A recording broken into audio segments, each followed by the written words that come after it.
thing. They don't seem all that worked up about it. Isn't it amazing to you? It's amazing to me. Weeknights at 6 before Bill O'Reilly, 77 WABC. Create like blood clots, but that's it.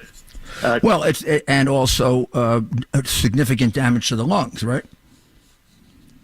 It might be just we've never seen a virus go into the cell. We've only seen it produce antibodies or onset antibodies when symptoms start, but the infection starts with bacteria. Well, then what causes the significant damage to the lungs that happens if the COVID gets out of control?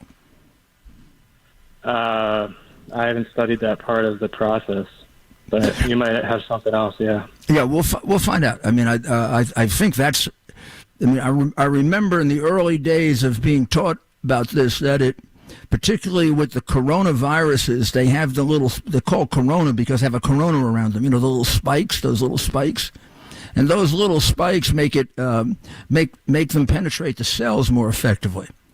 And one of the reasons why hydroxychloroquine, if you use it with zinc, is effective is the zinc also penetrates the cell and allows the hydroxychloroquine to get into the cell, which would not be the case if it was just hydroxychloroquine surrounding the cell.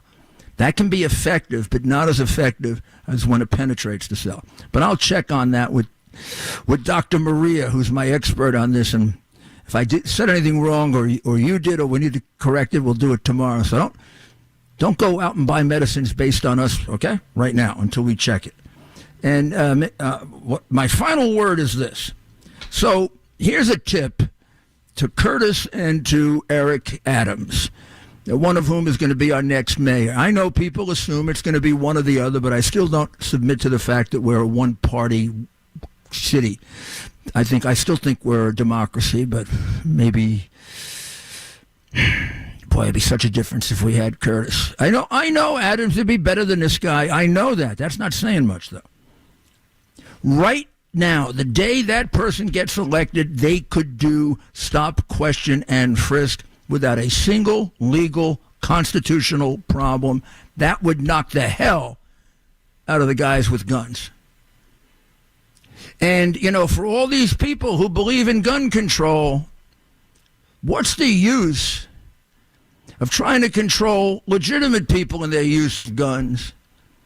But do away with stop, question, and frisk. Do away with the anti-crime unit that takes the guns from bad guys, and let the bad guys keep their guns and control the good guys, because the bad guys don't submit to gun control. What I did with Bratton and Safer and Carrick that brought homicide down 65% is I took the guns away from the bad guys by using the anti-crime unit, by and large, and others, and effectively using stop, question, and frisk. A program that was approved by Deputy Attorney General Holder, yes, Deputy Attorney General Holder, and Attorney General Janet Reno in the Clinton administration. That was only 100,000, which is quite a few, by the way, stop, questions, and frisks. That was expanded to 600,000. And because the statistics went way off, it was declared unconstitutional. You could go back to a constitutionally protected program, and you could knock the hell out of murder within 4 weeks. Those guns would all of a sudden start disappearing if we started seizing them again and stop being idiots. So come on back tomorrow. We'll talk some more about that. We got a few more ideas. And if you want to really go in depth on it, go to rudyscommonsense.com. The discussion with Bernie Carrick tomorrow, and the discussion that's there right now is pretty darn effective, too. So we'll see you tomorrow, and when you get up tomorrow morning, say, thank God I'm an American.